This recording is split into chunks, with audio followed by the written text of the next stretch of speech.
Bien, hermanos, vamos a ir a Segundo de Reyes. Vamos a ver gran parte, capítulo 22, 23, pero Segundo de Reyes, vamos a leer Segundo de Reyes, el capítulo número 23, versículo número 24, hasta el versículo número 27. Segundo de Reyes, capítulo 23, versículo número 24. Voy a estar leyendo en la Reina Valera contemporánea, por si hay algunas diferencias.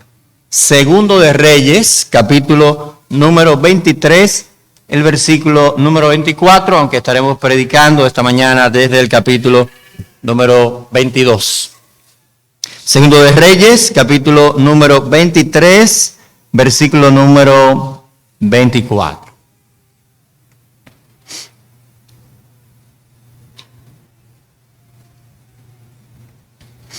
Segundo de Reyes, capítulo número 23, versículo número 24.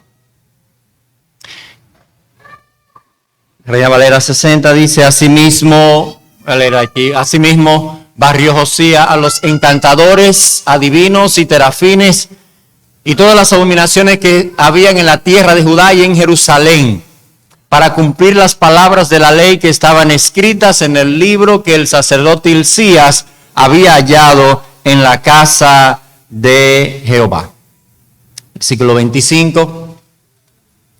Ni antes ni después de Josías hubo otro rey que se volviera al Señor con todo su corazón y con toda su alma y con todas sus fuerzas, y que cumpliera toda la ley de Moisés.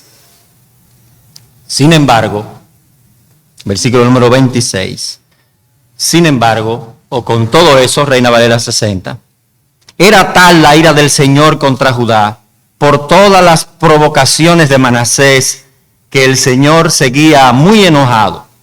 Por eso dijo: también quitaré de mi presencia a Judá, como quité a Israel, y desecharé a Jerusalén, ciudad a la cual había escogido, y al templo del cual yo había dicho: allí estará mi nombre estará allí. Que Dios bendiga su palabra en medio nuestro.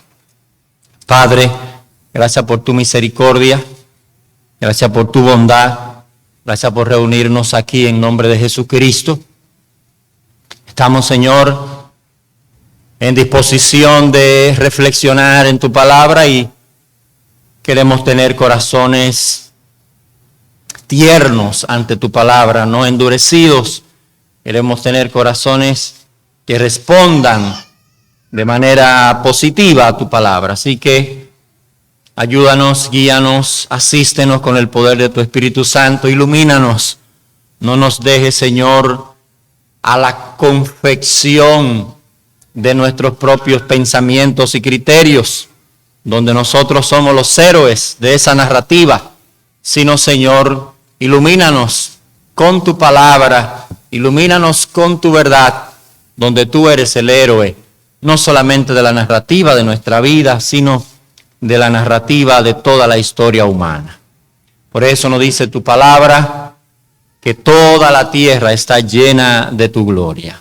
Que esa gloria, oh Padre, empuje, saque de nuestra manera de ver el mundo la gloria personal, la gloria que queremos edificar alrededor de nosotros mismos, y que se levante el brillo de tu nombre, que precisamente tu nombre que tú has decidido manifestar en medio de tu iglesia, que es tu templo, el templo vivo que Jesucristo ha edificado, y estamos siendo edificados sobre esa roca viva que también es Jesucristo. Señor, que tú haga evidente tu presencia en medio nuestro.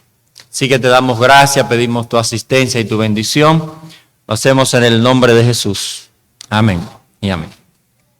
Honrando a Dios en medio de una sociedad reprobada.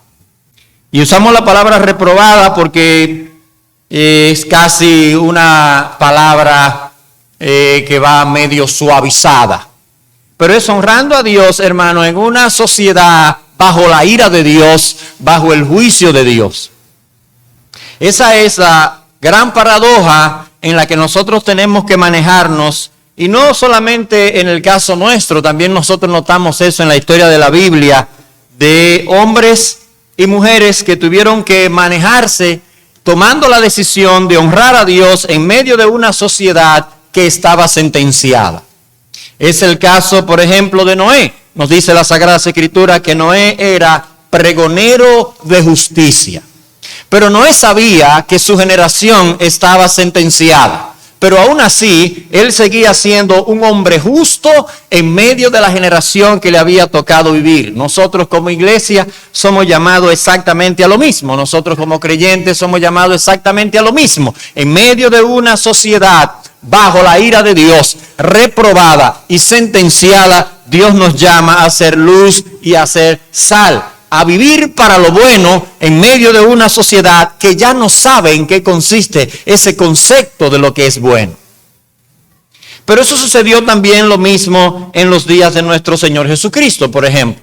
El Señor Jesucristo estuvo en Jerusalén sanando, predicando, haciendo milagros, haciendo la predicación del Evangelio, echando fuera demonios, evidenciando la presencia del reino de Dios. Pero el mismo Señor Jesucristo dice sobre Jerusalén: no quedará aquí piedra sobre piedra que no sea derribada. El mismo Señor sabía que la dureza de corazón de la sociedad de Israel para el momento, de Jerusalén para el momento del Señor Jesucristo, ese rechazo que estaban haciendo a la evidencia del reino de Dios manifestada en la persona misma de Jesucristo, lo estaba guiando a un juicio seguro, pero de todo modo el Señor seguía haciendo lo recto. Nosotros encontramos en las epístolas, en el Nuevo Testamento también en toda la Sagrada Escritura, el llamado a la iglesia a ser luminares en un mundo de tinieblas. A nosotros ser conocidos por personas que practican lo bueno, por personas que están comprometidos con toda buena obra, a pesar de que el mismo Nuevo Testamento nos anuncia el juicio sobre el mundo sin Dios, sobre la ciudad sin Dios, sobre la filosofía de vida sin Dios, sobre los estilos de vida sin Dios. La Sagrada Escritura nos llama a vivir para Dios. Y esta paradoja nosotros la encontramos muy bien ilustrada en el caso de Josías. Josías llega a un punto en el reino de Judá, en el reino del sur, en el que ya todo está perdido. Como nosotros decíamos cuando predicábamos de Manasés, Manasés era el punto sin retorno del deterioro. Manasés fue el punto donde ya Dios dijo: esta sociedad no se salva, la voy a destruir. Y nosotros esperaríamos precisamente al leer versículos como estos, en el caso de Segundo de Reyes, el capítulo número 23, versículo número 24, nosotros esperaríamos que iba a haber un cambio, por así decirlo, en el incendio de la ira de Dios contra Judá, contra el reino del sur. Después que uno lee versículos como el 24 y el 25, donde dice el texto que en cumplimiento de las palabras de la ley escrita en el libro del sacerdote, que el sacerdote Hilcías había hallado en el templo del Señor, Josías acabó también con los encantadores, adivinos y terafines y con todas las prácticas repugnantes que solían verse en Judá y en Jerusalén, dice el versículo número 25. Y también dice, como acabamos de leer también en el versículo número 24, que decía, y dice el versículo 25, ni antes ni después de Josías hubo otro rey que se volviera al Señor con todo su corazón y con toda su alma y con todas sus fuerzas y que cumpliera toda la ley de Moisés. No hubo otro igual a él, nos dice aquí el narrador bíblico. Después de leer un versículo así, uno esperaría que la próxima sección, el próximo versículo, la próxima escena, el próximo episodio, lo que sigue, fuera: y el Señor, por causa de Josías, se volvió del gran ardor de su ira y perdonó a Judá. Pero usted sabe qué es lo que sigue aquí. Lo que sigue aquí en el versículo número 26 es: de todos modos, Dios decidió que iba a destruir a Judá. Y Josías inicia, o lo que nosotros notamos aquí es que Josías había iniciado la reforma más extensa que había experimentado la nación de Israel, tanto en el norte como en el sur, pero en el sur, que fue donde vivieron reyes reformadores. Josías sabía eso. ¿Y cómo nosotros sabemos que él sabía que Dios iba a destruir a Judá? Bueno, porque Dios se lo dijo. Dios se lo dijo a través de la profetisa Hulda. Pero Josías, de todos modos, tomó la decisión de honrar a Dios. ¿Cuáles eran las posibilidades para Josías? Las posibilidades eran la pasividad 1.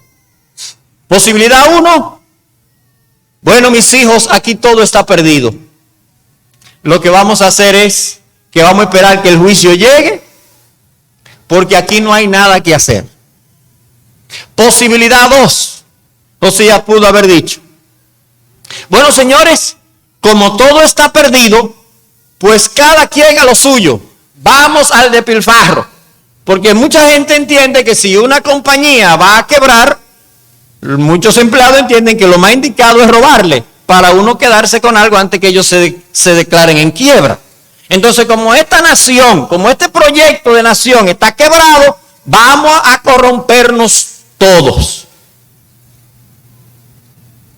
¿Qué puede mover a una persona que está en una relación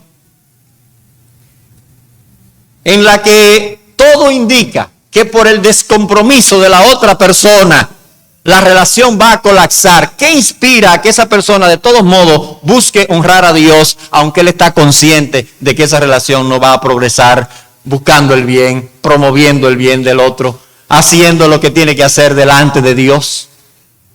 ¿Qué puede mover a una persona que esté en una iglesia, que a pesar de que esa persona conoce las grietas de esa iglesia, las debilidades de esa iglesia, las incongruencias de esa iglesia con la palabra de Dios, qué mueve a esa persona a que de todos modos esa persona se comprometa con el servicio a Dios, con buscar a Dios, con honrar a Dios en medio de ese contexto? ¿Qué puede mover a una persona que trabaja en un contexto donde todo el mundo busca la manera de beneficiarse personalmente, que es corrupto, que anda buscando bajaderos para esconder sus acciones contra la ley, contra la ética, contra la moral? ¿Qué puede mover a esa persona a de todos modos, en medio de ese contexto tan corrupto y tan corruptor, de todos modos decir, no, yo estoy aquí para honrar a Dios y para bendecir a Dios? ¿Qué puede moverlo? Este es el mismo caso de Josías. Es el caso al que somos llamados también nosotros a vivir, hermanos, en los días que nos han tocado, días tan oscuros, días de tantas tinieblas. Tengo para decirle, hermanos, que Dios es digno de ser honrado por el hecho de ser Dios. Dios es digno de ser honrado aunque nosotros no saquemos ningún beneficio. Dios es digno de ser honrado aunque todo el mundo vaya del otro lado de la acera. Dios es digno de ser honrado por el hecho mismo de ser Dios. Ahora, ¿cómo inició Josías esta empresa de, a pesar de saber que su sociedad estaba sentenciada, él tomó de todos modos la decisión de honrar a Dios, de encontrar la esperanza, de encontrar su razón de ser, de encontrar la inversión de sus energías en honrar a Dios? Hay dos dimensiones en las que Josías dirigió su iniciativa, y que son dos dimensiones también en las que nosotros tenemos que pensar. Primero, la dimensión a nivel individual, y el intento, hermanos, y la dimensión a nivel social. O sea, no solamente yo buscando a Dios, sino también mi interés por lo que los demás, para que los demás busquen a Dios. No solamente mi interés por conocer la palabra de Dios, sino también mi interés para que otros conozcan la palabra de Dios. Y para nosotros ver esto, estas dos dimensiones del deseo de honrar a Dios en medio de una sociedad reprobada, vamos a acercarnos del capítulo número 22. Lo primero que notamos aquí es esa dimensión de la búsqueda de Dios en el sentido personal. Primero, la sensibilidad ante la palabra de Dios, que nosotros notamos en el caso de Josías. Su intención de querer comprender cuál es su situación delante de Dios, cómo era su estatus delante de Dios. Comencemos en el versículo número 20, capítulo 22, versículo número 1, donde dice el texto: Josías tenía 8 años. Josías tenía 8 años cuando comenzó a reinar. Y reinó 31 años en Jerusalén. Su madre se llamaba Yedida, Reina Valera 60, Reina Valera contemporánea, Yedida, la Reina Valera 60, hija de Adaías, y era de Boscat. Josías hizo lo recto a los ojos del Señor y se condujo en todo como su antepasado David, sin apartarse ni un ápice, sin apartarse ni a derecha ni a izquierda, dice Reina Valera 60. Aquí tenemos a un preadolescente, un muchachito de 8 años, hijo de Amón, nieto de Manasés, con 8 años, y dice el texto, y es uno de los pocos que dice el texto, hizo lo bueno como lo hizo David. Eleva a Josías a un nivel superior a todos los otros reyes que habían pasado, incluido su bisabuelo Ezequías, que fue un reformador también. Dice el texto aquí, no hubo como él, leíamos hace un rato. Dice el versículo que hizo lo recto como su padre David, sin apartarse ni a derecha ni a izquierda, comenzando en sus 8 añitos. Y es interesante nosotros pensar en esto. ¿Cuál habrá sido la influencia usada por Dios para que este muchachito ya era rey? Aunque teníamos un rey más joven con el caso de Joás en el capítulo número 11, ustedes podrán recordar de aquí mismo, Segundo de Reyes. Pero ¿cuál habrá sido la influencia que Dios usó para que este preadolescente buscara a Dios con todo su corazón desde que era un niño? Y esto es importante para los niños que están aquí, precisamente en el contexto que nos ha tocado ahora, donde estamos promoviendo la enseñanza de la palabra de Dios a nuestros niños. Es muy probable, nosotros conociendo cómo vivió Amón, y Amón reinó 2 años solamente, pero hizo lo malo ante los ojos de Jehová, y su abuelo Manasés, a quien tuvo oportunidad probablemente de conocer por siendo pequeñito, ¿verdad? Mientras tenía 4, 5, 6 años, fue un rey impíísimo. O sea, ¿cómo teniendo un abuelo impío y cómo teniendo un papá impío, este muchacho puede tomar la decisión de buscar a Dios con esos 2 grandes malos ejemplos? A pesar del arrepentimiento de Manasés, nos damos cuenta de que Manasés, en ese arrepentimiento, no hubo un impacto para transformar nada en la nación, por la misma reforma que va a llevar a cabo Josías.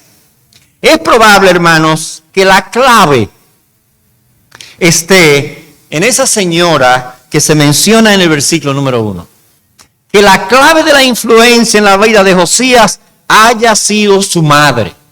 Esta mujer que probablemente era una de ese remanente temeroso de Dios, que enseñó a Josías el temor de Dios y que enseñó a Josías a buscar a Dios. Es probable también que hubiesen algunos de los consejeros y tutores en la nación que ayudaran a Josías. Pero me parece a mí, hermanos, y quizás no esté muy lejos de la verdad, que fue la influencia de su madre que hizo posible que este muchacho, la mujer que pasó más tiempo con él hasta ese momento, que hizo posible que el corazón de este niño estuviese inclinado a la búsqueda de la palabra de Dios desde sus 8 años. Y entendemos de años anteriores. La palabra de Dios también nos dice esto en las Sagradas Escrituras, cuando nos dice, aconsejando a los jóvenes: hijo mío, no desprecie la instrucción de tu padre, no desprecie la dirección de tu madre.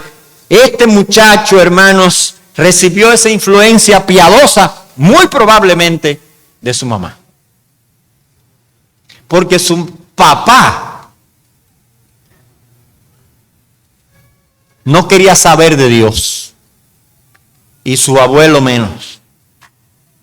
Hasta los últimos días, ¿verdad? Que nos dice el libro de Crónicas que se arrepintió, y por eso no se menciona el arrepentimiento de Manasés aquí, porque no se ajusta al propósito del libro de Reyes, que tiene que ver con por qué había llegado el juicio sobre la nación de Israel, por apartarse de la palabra de Dios, y que su esperanza solamente estaba en volver otra vez a la palabra de Dios. Ahora vemos a este muchacho buscando a Dios desde niño, pero la característica principal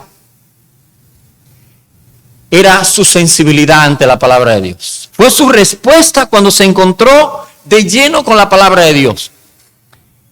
¿Cómo se había despertado el temor a Dios en Josías? Es muy probable que su madre apelara a las tradiciones orales y probablemente también al conocimiento que ella pudo haber tenido de la palabra de Dios. Pero Josías mismo no había entrado en contacto con la palabra de Dios por una razón muy simple, hermanos.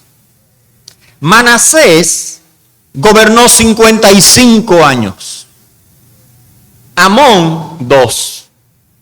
55 y 2 son 57. No me exija mucho, que hasta ahí no me ponga más número, que eso es hasta donde puedo llegar. Ahora, el versículo número 3 nos va a decir que en el año 18 de su reinado, versículo número 3, en el año 18 de su reinado, Josías envió al escriba Safán, que era hijo de Azalía y nieto de Mesulán, al templo del Señor con estas instrucciones. En el año 18. Ayúdeme con los números aquí. Si lo envió en el año 18, ¿cuántos años tenía Ezequiel ya? 26. Tenía 26. Claro, en el libro de Crónicas, nos vamos a ver en Crónica otra vez con Josías, por eso no voy a apelar allá al libro de Crónicas. Ya estamos terminando Reyes, casi. Nos dice que la reforma en sí comenzó un poquito, pero el encuentro comenzó un poquito antes. Él comenzó a limpiar las cosas antes, pero el encuentro con la palabra de Dios en este momento. Entonces tiene 26 años. Entonces añádale ahora a los 57 años que habían pasado de la apostasía de Manasés y de Amón. ¿Cuántos años tenemos hasta el año 26 de Ezequías que la palabra de Dios no se leía en la nación? ¿Cuántos años? 63 años. 83. Usted se imagina, o sea, ¿dónde caeríamos nosotros si comparamos ahora? Vamos a redondearlo y dejamos 80 años. ¿Dónde quedamos 80 años atrás sin que se lea la palabra de Dios en esta iglesia? Dele para atrás, ¿a qué año llegamos? Sin leerse 80 años sin contacto con la palabra de Dios. Sigue diciendo el texto. Ya había comenzado, era su interés en buscar a Dios. Dios estaba obrando en el corazón de este muchacho. Versículo número 4. Dice el texto aquí: ve al sumo sacerdote Hilcías y dile que recoja el dinero que el pueblo, ha traído al templo del Señor y que han recibido los guardianes de la puerta. Dile que se entreguen el dinero a los que tienen a su cargo las obras de reparación del templo del Señor, a los que están reparando las grietas del templo, es decir, a los carpinteros, maestros y albañiles, y a los que compran la madera y la piedra de cantería para reparar el templo. Dile que no les pidan cuenta del dinero que se les confíe, porque ellos proceden con honradez. El sumo sacerdote Hilcías dijo entonces al escriba Safán: he hallado en el templo del Señor el libro de la ley. Ellos estaban haciendo reparaciones y limpiando y sacando.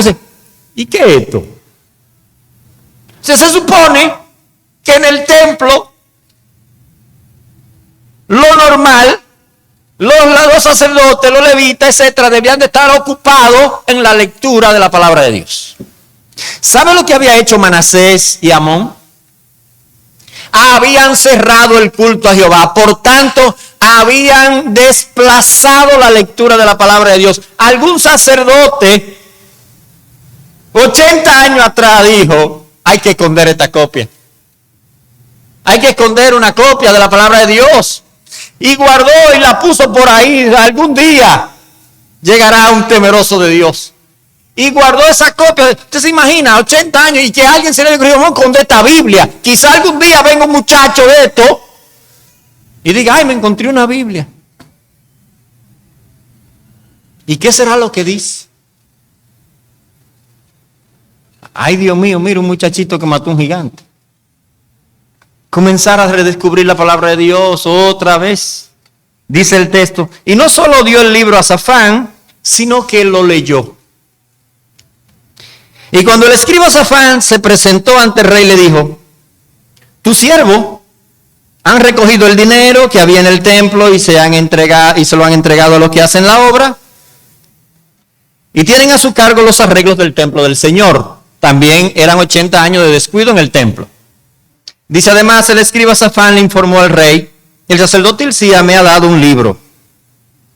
Enseguida Safán se lo leyó al rey, y en cuanto el rey escuchó las palabras del libro de la ley, se rasgó las vestiduras. En contacto con la palabra de Dios por primera vez. Dice el texto, cuando él oyó eso, su corazón se quebrantó y como muestra de arrepentimiento rompió las vestiduras. ¿Pero qué fue lo que leyeron? Los estudiosos están de acuerdo en que probablemente la copia del libro que encontraron fue la copia del libro de Deuteronomio. Y eso no es como aquí, hermano, que leemos un capítulo. Leían el libro entero. Se sentaban a leer el libro entero. Pero quizá la sección que quebrantó el corazón del rey, no tenemos tiempo para leerla completa, pero vaya conmigo a Deuteronomio, el capítulo número 28. Deuteronomio, el capítulo número 28, es una sección grande. Pero ahí están las bendiciones y las maldiciones del pacto. Así que solamente vamos a leer algunos versículos. Dice el versículo número 1 del capítulo 28. Si tú escuchares con atención la voz del Señor tu Dios y cumples y pones en práctica todos los mandamientos que hoy te mando cumplir, el Señor tu Dios te exaltará sobre todas las naciones de la tierra. Si escucha la voz del Señor tu Dios, todas estas bendiciones vendrán sobre ti y te alcanzarán. Bendito serás tú en la ciudad y bendito en el campo. Bendito será el fruto de tu vientre y el fruto de tu tierra, el fruto de tu bestia y las crías de tus vacas y los rebaños de tus ovejas. Bendito, bendito, bendito, bendito. ¿Okay? Ese mismo capítulo del versículo número 15 en adelante dice: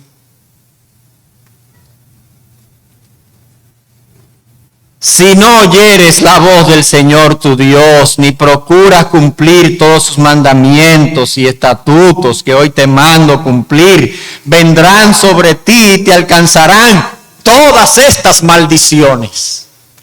Maldito serás tú en tu ciudad y maldito en el campo. Maldito será tu canasta y tu tabla de amasar. Maldito será el fruto de tu vientre y el fruto de tu tierra, la cría de tu vaca y de tu rebaño y de tus ovejas. Maldito serás cuando entres y maldito serás cuando salgas. Eso fue lo que le leyeron al rey. Pero eso llega, hermanos, hasta el versículo número 68. Así que prepárese a leer mucho maldito usted. Lo va a leer usted en su casa.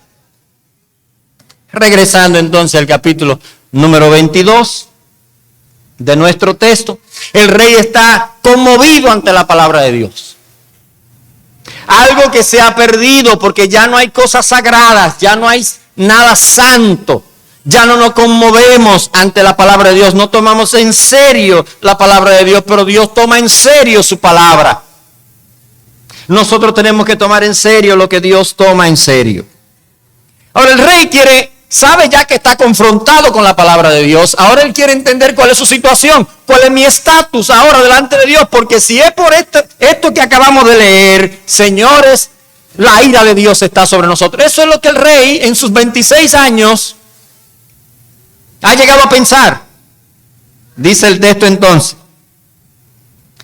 versículo número 12. Ordenó al sacerdote Hilcías, a Ahicam, hijo de Safán, y a Acbor, hijo de Micaías, al escriba Safán y a su siervo Amasías lo siguiente: vayan a consultar al Señor por mí y por el pueblo y por todo Judá, en cuanto a las palabras de este libro que se ha hallado. Con toda seguridad, la ira del Señor se ha encendido contra nosotros en gran manera, pues nuestros padres no atendieron a las palabras de este libro para conducirse en conformidad a todo lo que nos fue escrito. Entonces el sacerdote Hilcías y Ahicam, Acbor, Safán y Asaías fueron a ver a la profetisa Hulda, que era la mujer de Salum, que cuidaba las vestiduras y era hijo de Tifna, nieto de Jarjas. Hulda vivía en la segunda parte de la ciudad de Jerusalén y hablaron con ella y ella les dijo. Mire el nivel de urgencia que había. Nosotros no hemos oído, es la primera vez que escuchamos de Hulda, la profetisa. Sin embargo, ya en día de Josías, Jeremías era profeta. Y Sofonías también. Los dos, Sofonías y Jeremías, eran contemporáneos de Hulda. Ahora Jeremías era de Anatot. Eso significa que para poder encontrar a Jeremías había que caminar un buen pedazo. Y probablemente Sofonías tampoco vivía en la ciudad. Pero el asunto es tan urgente y entendemos que Hulda era más de mayor edad que Jeremías, que era un niño cuando era llamado en el tiempo de Josías. Había sido llamado, no tenía mucho que había sido llamado a profeta. Y era conocida por su don de profecía. El nivel de urgencia, aquí no hay tiempo. Vayan donde Hulda, corran y pregúntenle cuál es el estatus nuestro ahora mismo delante de Dios. ¿Dónde estamos parados? Exactamente, versículo número 15. Y ella le dijo: así ha dicho el Señor, el Dios de Israel. Digan al varón que los envió a consultarme, que yo, el Señor, voy a traer sobre este lugar y sobre sus habitantes todo el mal que habla este libro que ha leído el rey de Judá. Lo haré porque me abandonaron, quemaron incienso a los dioses extraños y provocaron mi enojo con todo lo que han hecho. Mi ira se ha encendido contra este lugar y no se apagará. Pero al rey de Judá, que los ha enviado a consultarme, le dirán que yo, el Señor, el Dios de Israel, he dicho: puesto que tú has prestado atención a las palabras del libro, y tu corazón se enterneció y te humillaste delante de mí cuando oíste mi sentencia contra este lugar y contra sus habitantes, los cuales van a ser asolados y malditos. Y puesto que te rasgaste las vestiduras y lloraste en mi presencia, también yo he prestado atención. Por lo tanto, yo te reuniré con tus antepasados y serás llevado a tu sepulcro en paz. Y no verás todo el mal que yo voy a traer sobre este lugar. Ellos llevaron al rey la respuesta. Ezequías, lo único que te voy a conceder es que tú no lo vas a ver, todo el mal que le voy a traer. Pero usted recuerda cuántos años fue que reinó Ezequías. Capítulo 22, versículo 1. Capítulo 22, versículo 1. Josías tenía 8 años cuando comenzó a reinar y reinó 31 años. Ayúdeme con mi matemática que soy malo, le dije. ¿Usted sabe cuánto es 31 más 8?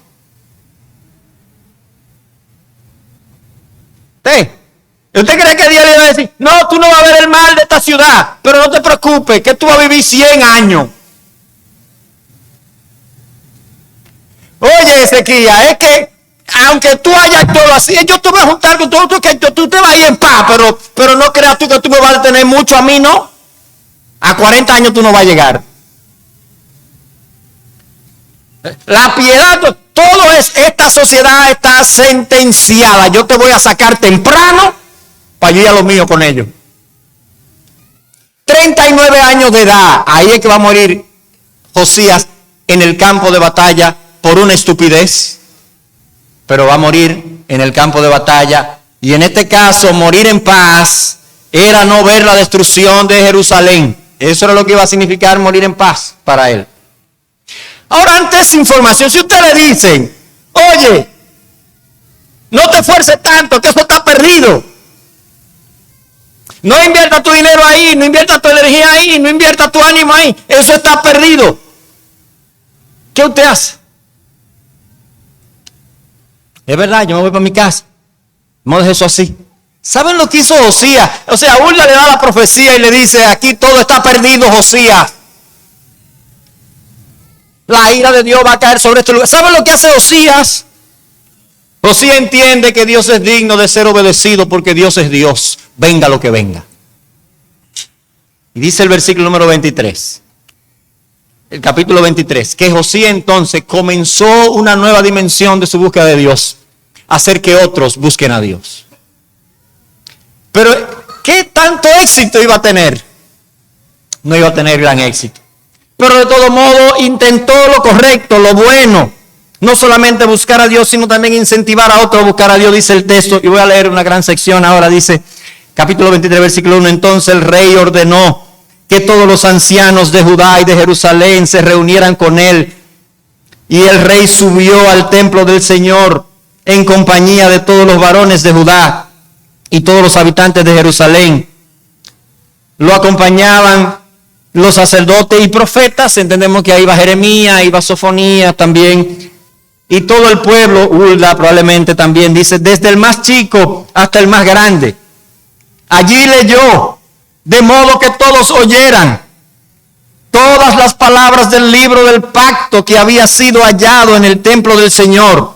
Luego el rey se puso de pie en la columna e hizo un pacto en presencia del Señor, de que siempre le seguirían y cumplirían sus mandamientos, testimonios y estatutos, que con todo el corazón y con toda alma cumplirían las palabras del pacto escritas en este libro. Y todo el pueblo confirmó el pacto. ¿Qué es lo que está buscando Josías? Él buscó a Dios de todo corazón. ¿Y qué él quiere? Que el pueblo busque a Dios de todo corazón, a pesar de que Hulda le ha dicho, la ira de Dios está encendida contra este pueblo. Y el versículo número 4 nos presenta la reforma. Una reforma que llevó no solamente en Judá, sino hacia lo que quedaba de idolatría en el norte, de lo que había quedado después de la destrucción de Samaria. Dice el texto, y prepárese para que usted vea. Dice, no, pero con razón el Señor estaba tan airado. Porque incluso y que Manasés, que se arrepintió y no quitó nada de eso. Mire versículo número 4. Entonces el rey ordenó al sumo sacerdote Hilcías, a los sacerdotes de segundo orden y a los guardianes de la puerta, que sacaran del templo del Señor todos los utensilios que habían sido hechos para Baal y para Asera y para todo el ejército de los cielos, que lo quemaran en el campo de Cedrón, fuera de Jerusalén, y que las cenizas fueran llevadas a Betel. Estaban en el templo del Señor los utensilios de Baal y de Asera. Versículo 5. Quitó quitó de sus puestos a los sacerdotes idólatras, designados por los reyes de Judá para quemar incienso en los altares de los montes, en las ciudades de Judá y en los alrededores de Jerusalén. Y también a los que quemaban incienso a Baal, al sol y a la luna y a los signos del zodíaco. ¿Verdad? Aries, Tauro. Quemó todo eso. Aquí es Dios que manda. A todo el ejército de los cielos hizo también que la imagen de Acera la sacaran del templo del Señor y de Jerusalén, y que la llevaran al valle de Cedrón para que allí mismo la quemaran y la redujeran a ceniza y el polvo y al polvo, y le echaron sobre los sepulcros de la gente común. Mandó derribar también los aposentos, note esto, los aposentos en el templo del Señor, en la casa de Jehová. Eran aposentos de prostitución en la casa de Dios, que era para la práctica de la prostitución idolátrica, donde las mujeres tejían mantos para Acera. Tejían tiendas, dice la Reina Valera 60. Pero usted se puede imaginar, la palabra hebrea kadoshim, y también estaba la palabra, la kadesha, donde está la palabra kadosh, que es la palabra santo, que nosotros la conocemos la palabra de Dios. Esas personas eran santos, hombres apartados y mujeres apartadas. Como el culto a Acera y a Baal era un culto de fertilidad, usted sabe que era lo que hacían en el templo. En esas tiendas que las mujeres cosían para Acera, usted se puede imaginar lo que usted quiera, era eso lo que ellos hacían. Como el culto era la fertilidad en la casa de Dios, tenían prostitución sagrada en la casa de Dios. Eso, hermano, no es raro. Donde quiera que desplazamos la palabra de Dios, vienen dos cosas: inmoralidad sexual y violencia. Olvídese de eso. Usted saca la palabra de Dios donde sea. Usted la sacó del matrimonio, viene inmoralidad sexual y violencia. Usted la saca de la relación con sus hijos, viene inmoralidad sexual y violencia. Usted la saca de la sociedad, viene inmoralidad sexual y violencia. Eso viene solo, nace silvestre. Solamente la palabra de Dios puede tener eso. Y dice el versículo número 8, Josías ordenó que todos los sacerdotes de las ciudades de Judá fueran a Jerusalén, y desde Geba hasta Berseba profanó los altares de los montes donde los sacerdotes quemaban incienso. Además derribó a los altares que estaban en la entrada de la ciudad, al lado izquierdo de la puerta de Josué el gobernador. Versículo 9, los sacerdotes de los altares en los montes no podían acercarse al altar del Señor en Jerusalén, sino que comían panes sin levadura entre sus hermanos. Versículo 10, Josías profanó también a Tofet, y note esto, el mayor acto de violencia contra la vida, contra la niñez. Y ahora hablamos del aborto, es lo mismo, hermanos. Josías profanó también a Tofet, que está en el valle de Ben Hinnom, en el valle del hijo de Hinnom, para que ninguno ofreciera a su hijo o a su hija en fuego para rendir culto a Moloc. Quemaban los niños en sus cultos falsos.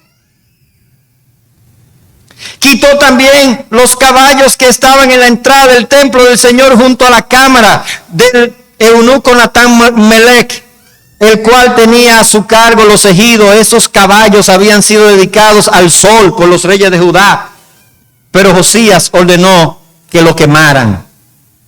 Además, el rey Josías derribó los altares de que los reyes de Judá habían mandado hacer y que estaban sobre la azotea de la sala de Acaz. Lo mismo de los altares que Manasés había mandado a construir en los atrios del templo del Señor. Y enseguida arrojó el polvo al arroyo de Cedrón, profanó los altares de los montes delante de Jerusalén, a la derecha del monte de la destrucción, los cuales Salomón, rey de Israel, había mandado construir para Astaret, Chemos y los repugnantes ídolos de los sidonios y de los moabitas, y para Milcón, el repugnante ídolo de los amonitas. Hizo pedazos las estatuas e imágenes de acera y rellenó el lugar de huesos de seres humanos. Versículo 15, Josías destruyó también el altar que estaba en Betel, ese ya entrando para el norte, y el altar del monte que había construido Jeroboam, hijo de Nabat, todavía estaba levantado a pesar de que Samaria había sido destruida. Y esto es una profecía del capítulo número 3, si ustedes recuerdan el varón de Judá, si lo recuerdan, que hizo pecar a Israel, destruyó aquel altar y le prendió fuego hasta reducirlo a ceniza, y le prendió fuego también a la imagen de acera. Versículo 16. Ya volvió Josías cuando vio los sepulcros. Ya volvía Josías cuando vio los sepulcros que estaban allí en el monte. Entonces mandó a sacar los huesos de los sepulcros, y para profanarlo ordenó que los quemaran sobre el altar para que no se usaran más. Así se cumplió la palabra del Señor que el varón de Dios había anunciado en su profecía. Primero de Reyes, por allá, capítulo 13, hace mucho que vimos eso. Después de eso preguntó, veo un monumento, ¿de quién es? Los habitantes de la ciudad le respondieron, es el sepulcro del varón de Dios que vino de Judá, el cual predijo contra el altar de Betel todo esto que usted está haciendo. Entonces Josías dijo, que nadie le ponga la mano a eso.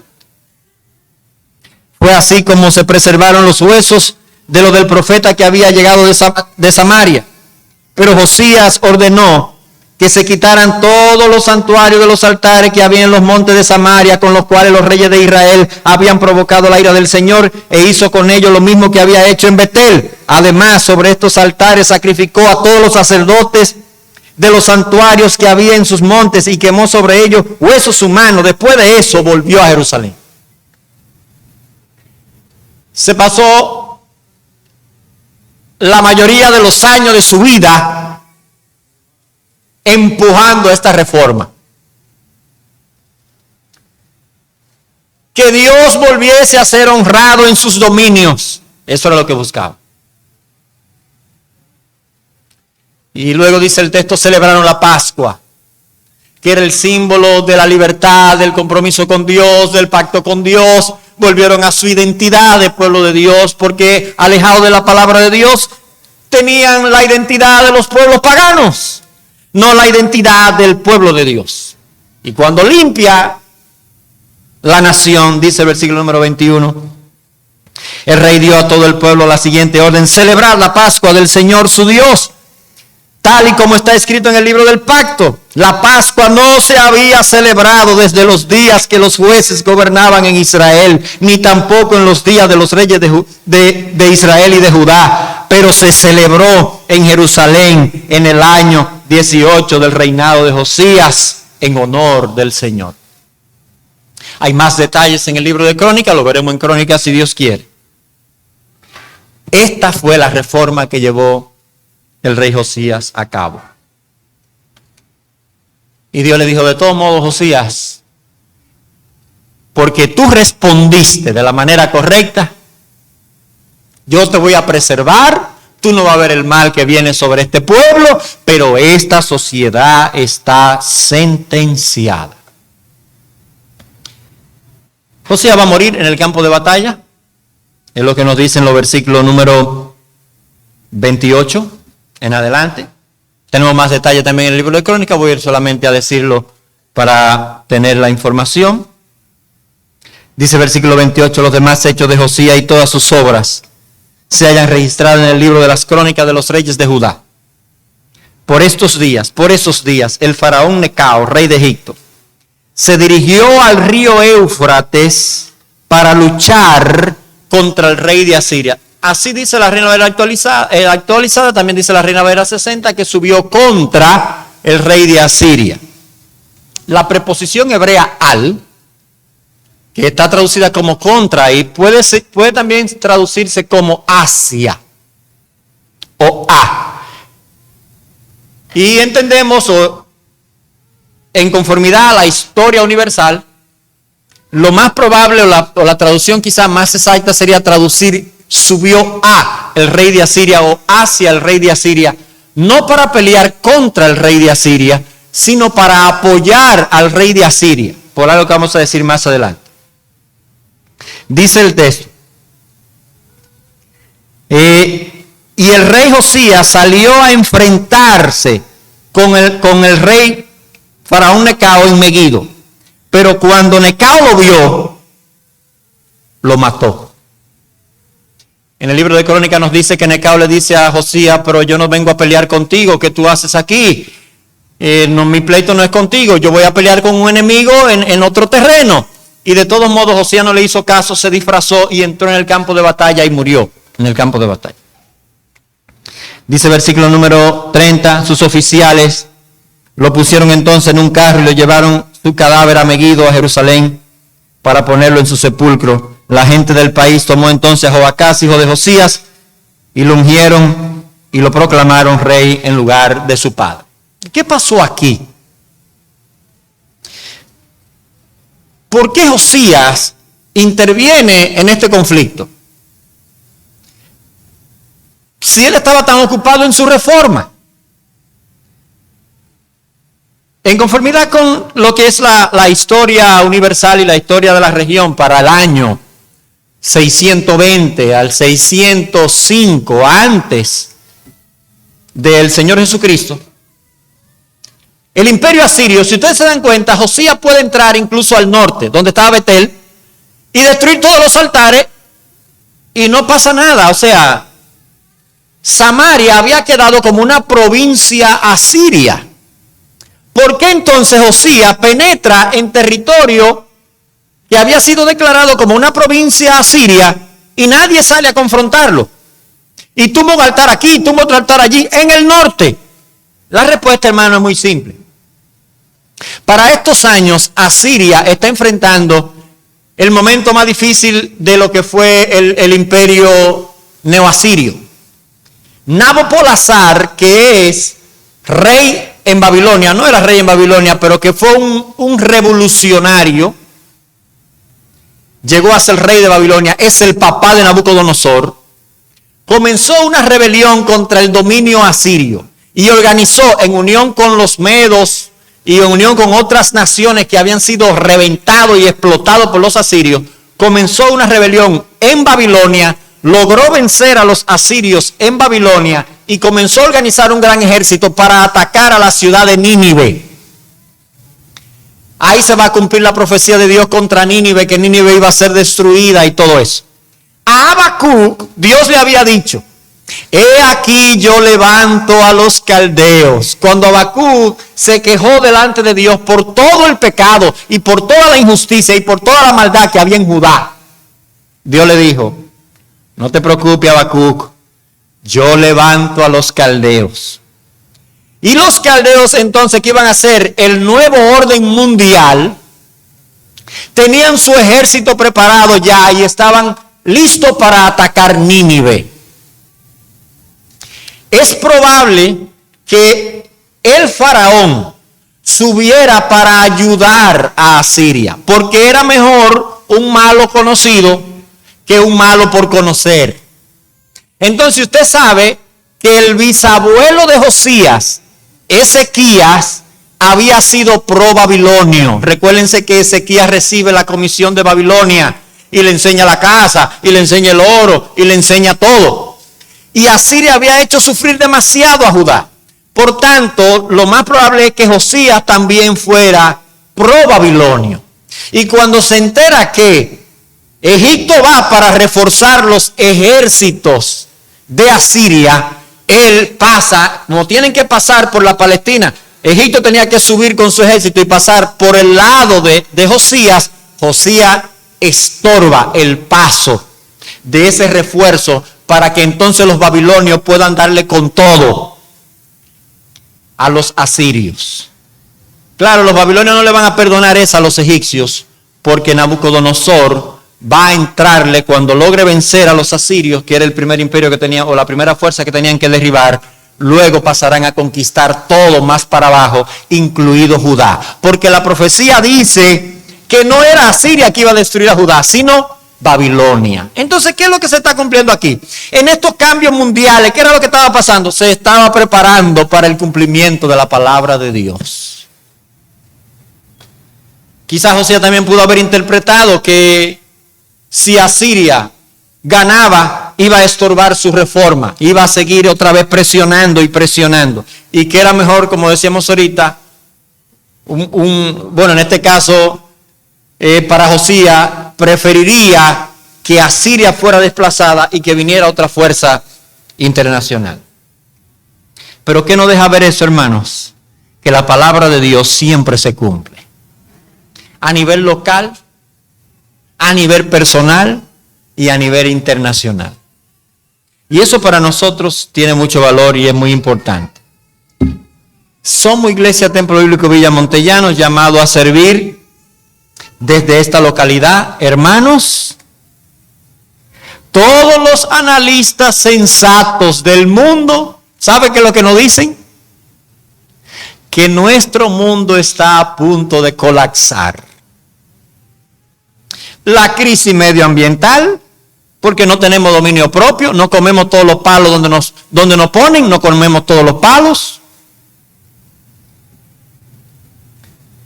La gente por allá, por Cotuí, peleando con la Barri, que se están comiendo la montaña. Es un palo que no nos van a dejar en la isla, un palo.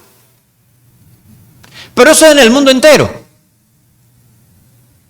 La crisis política, las palabras de moda ahora a nivel internacional es guerra y armamento.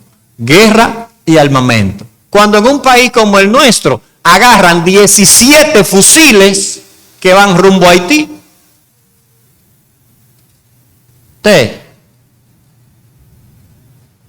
O sea, no fueron 17 sacos de arroz, que la gente se está muriendo de hambre en Haití.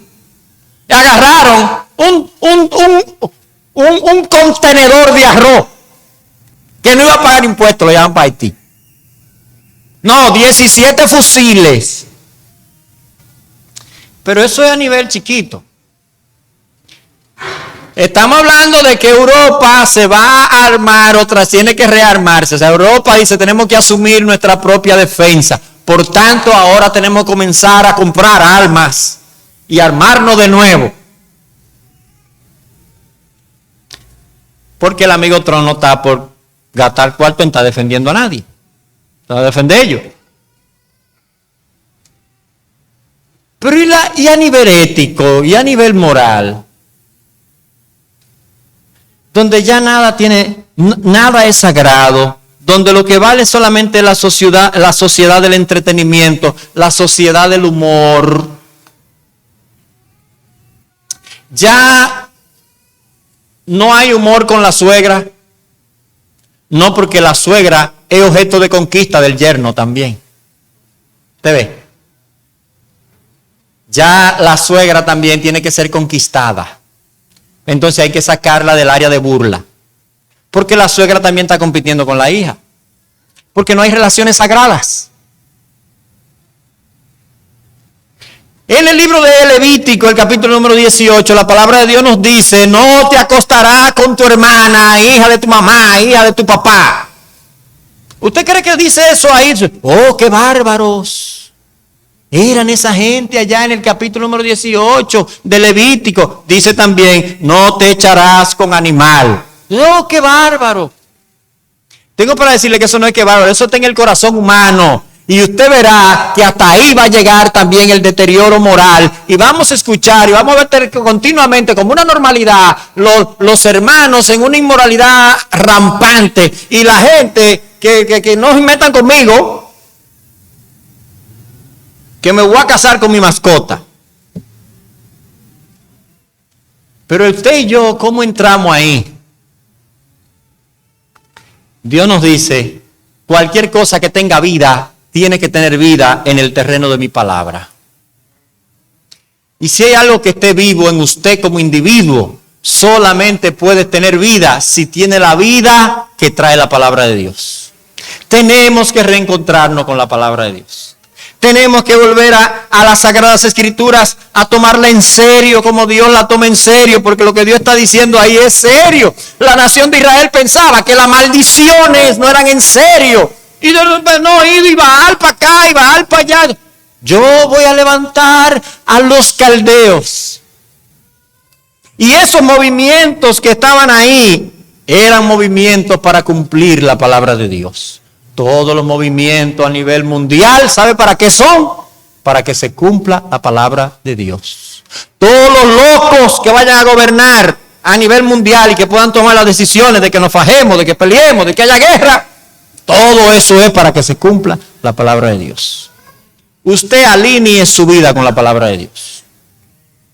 Alinee su vida con la palabra de Dios. Busque a Dios en esta paradoja de honrar a Dios en medio de una sociedad reprobada. Padre, gracias por tu misericordia. Gracias por tu verdad. Señor, en tu palabra tenemos firmeza, en tu palabra encontramos la luz que necesitamos. Edifícanos, anímanos, guíanos con tu palabra en cada momento, que nuestros pensamientos se concentren en tu consolación, en tu reprensión, en tu guía. Gracias te damos en el nombre de Jesús. Amén.